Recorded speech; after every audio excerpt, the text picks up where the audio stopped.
सचिव वैद गुरु तीन जो प्रिय बोलई भयास। राज धर्म तनु तीन कर होहि बेगही नास। कभी कभी वाणी कड़वी होती है पर सत्य से ओतप्रोत होती है। और जब मलेरिया चढ़ा हो तो कड़वी कुनैन खा लेनी चाहिए, कल्याण होता है। सत्य चाहे जितना कड़वा हो, धस जाए तीर सा सीने में, सुनने वाला तिलमिला उठे लथपथ हो जाए पसीने में। सत्य तो ऐसा ही होता है, लेकिन सत्य कभी चापलूसों को पसंद नहीं आता। जिनको चापलूसी पसंद आती है ना, चमचागिरी पसंद आती है, वो सत्य नहीं सुनना चाहते।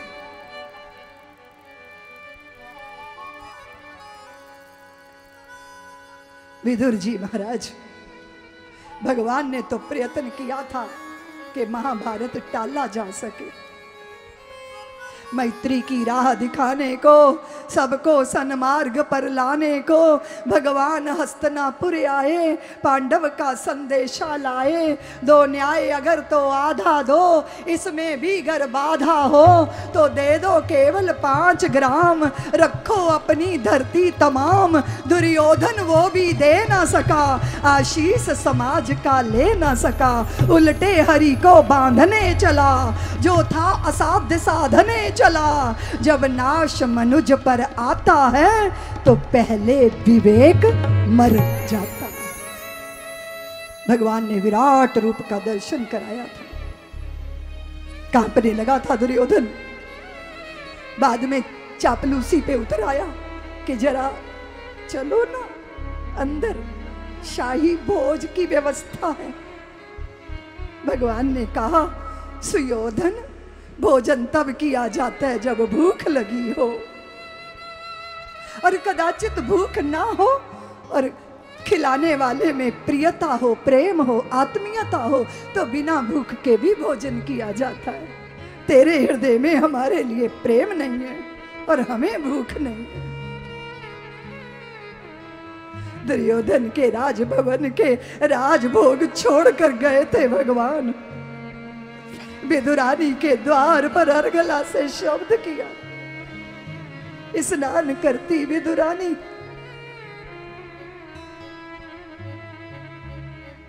काकी मैं द्वारकाधीश। व्याकुल उठी, दौड़ी, भागी, द्वार खोल दिए। गीले वस्त्र देखे भगवान ने अपना पीतांबर विदुरानी के शरीर पर डाल दिया। वो महामहिम धरती पर ही बैठ गए। काकी मुझे बहुत भूख लगी है। भगवान अपने भक्तों को देखते हैं तो भूक्षु हो जाते हैं।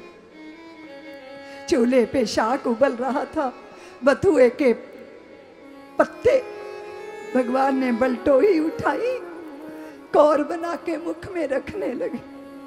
दौड़ी दौड़ी विदुरानी गई, केले की गोट तोड़कर लाई, सम्मुख बैठ गई। आंखों से अश्रुपात हो रहा है। भगवान को छिलके उतार उतार के खाने के लिए पकड़ा रही, गिरी फेंक रही है, छिलके दे रही, और भगवान छिलके खाते जा रहे हैं, खाते जा रहे हैं और कह रहे हैं, काकी ये तो बड़ी स्वाद, ये तो अद्भुत। या तो यशोदा मैया की बेजर की रोटी और मक्खन में स्वाद था, या आज तेरे इन केले के छिलकों में। विदुर जी आए, अब क्या कर रही हो? पगला गई हो? भगवान को छिलके खिला रही हो? जाओ वस्त्र पहनो। विदुरानी को उठा के भेज दिया, स्वयं सम्मुख बैठ गए और फिर केला प्रभु को खाने को दिया।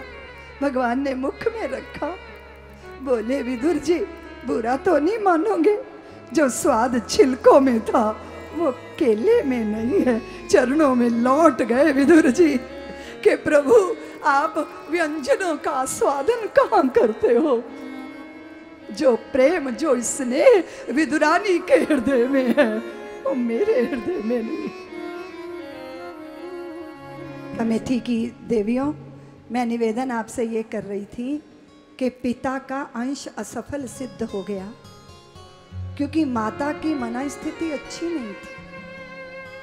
व्यास जी जैसा पुरुष विद्वता के शिखर पर, जिनके रचे वांग्मय को पढ़कर हम आध्यात्मिक सामाजिक आश्रय पाते हैं।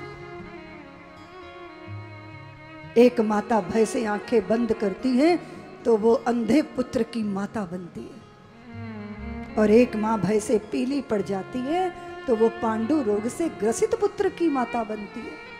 और एक माँ जो व्यास जी के व्यक्तित्व की महिमा को जानती थी, वो श्रद्धा से व्यास जी के अंश को कोख में धारण करती है तो धर्म स्वरूप साक्षात विदुर जी महाराज की जननी बनती है। पिता एक हैं पर माता की मनः स्थितियां अलग अलग हैं, और माता की मनः स्थिति का संतान की व्यक्तित्व पर प्रभाव आता है। मनुष्यता की टकसाल है देवियां। महती भूमिका सृष्टि में है। अगर शांति, आनंद, धर्मज्ञता उसका अनुकरण करने वाली संतानें चाहिए तो माता अपनी तैयारी होना जरूरी है। उद्धव जी और जब विदुर जी हरिद्वार की तरफ अग्रसर हुए देवियों, तो उन दोनों भक्तों के चित्त की दशा ऐसी थी कि उन्हें भोजन का ख्याल नहीं था, जल का ख्याल नहीं था। पंख फैलाकर पक्षी उनके ऊपर छाया करते चलते थे। कोई भल्लुक मधु छत्र लाता और चरणों में रख देता, कोई बंदर परिपक्व फल लाता चरणों में अर्पित कर देता। ऐसे महापुरुषों के लिए प्रकृति भी सेवा में सन्नद्ध हो गई। मैत्रेय जी से मिलना है। उद्धव जी तो विशाला नगरी की तरफ चल दिए और हरिद्वार में मैत्रेय जी की अन्वेषण में विदुर जी, मैत्रेय जी और विदुर जी का अद्भुत मिलन हुआ। और उस मिलन में श्रीमद् भागवत महापुराण की बहुत सारे प्रसंग वो दोनों के बीच के संवाद के कलेवर में लिपटे हुए। प्रत्येक व्यक्ति सुखी होना चाहता है पर सुख है कहाँ? सृष्टि कैसे हुई ये कथा प्रसंग चली। ब्रह्मा जी ने जब अपने तत्व को, अपने अस्तित्व को पहचाना तो वो सृष्टि के लिए उद्यत हुए। सृष्टि कहाँ होगी? क्योंकि पृथ्वी रसातल को चली। जब जब विज्ञान धर्म विहीन होकर मनुष्य की लालसाओं को समर्पित होता है तब तब सागर अपनी सीमा लांघता। अभी सुनामी का नजारा देखा है ना? जब जब मर्यादा लांघेगा मनुष्य तब तब प्रकृति रौद्र रूप धारण करेगी। अभी अभी केदार घाटी में देखा है हमने प्रकृति के रौद्र रूप को। इसलिए प्रकृति के साथ सहधर्म बहुत जरूरी है। माँ की छाती का दूध पिया जाता है, माँ की छाती का लहू नहीं पिया जाता। तेन त्यक्तेन भुंजी था माग्रधा कस्य स्विद्धनम, यही तो धर्म की धारणा है। त्याग पूर्वक भोगो, जितनी जरूरत है उतना लो, और जितना लिया है उससे 1000 गुना प्रकृति को लौटाओ। यही हमारा धर्म है देवियों। इसलिए अगर आप अपनी संस्कृति को जानोगी तो देखोगी कि रात्रि को हम पेड़ों को नहीं छेड़ते थे ना। तुलसी के पत्ते भी जो वहां गिरे हैं तो रविवार के दिन तो छूना ही नहीं। हमारी संस्कृति ने हमें प्रकृति का सहधर्म निभाने का संस्कार हमें दिया। तुम तो पहले कपड़े के थैले लेके चलती थी ना सब्जी अब्जी लेने के लिए। अब ये प्लास्टिक जैसा भस्मासुर अपने सर पे लाद लिया और इसको छोड़ने को कोई तैयार नहीं है। पहले चाकू छुरियां तेज कराने वाले आते थे ना, चीजें ऐसी होती थी कि उनको दोबारा से काम में लो, और अभी तो यूज करो और फेंको। और पृथ्वी को नरक बना दिया लोगों ने। और ये तथाकथित तरक्की है, ये विकास है। बहुत वर्षों पहले मेरे मन में एक भावना आई थी कि जहाँ सस्य श्यामला धरा ना हो, नव हवन धूम्र से भरा ना हो, जहाँ प्रकृति सुंदरी के अधरों पर मदमाती मुस्कान नहीं, वो मेरा हिंदुस्तान नहीं। यज्ञ हवन के धूम्र से ये धरती धन्य होती रही, कृतार्थ होती रही। यज्ञ का अर्थ ही है लौटा के देना, अर्पण करना, समर्पित करना। कौन है जो पृथ्वी को रसातल में ले गए?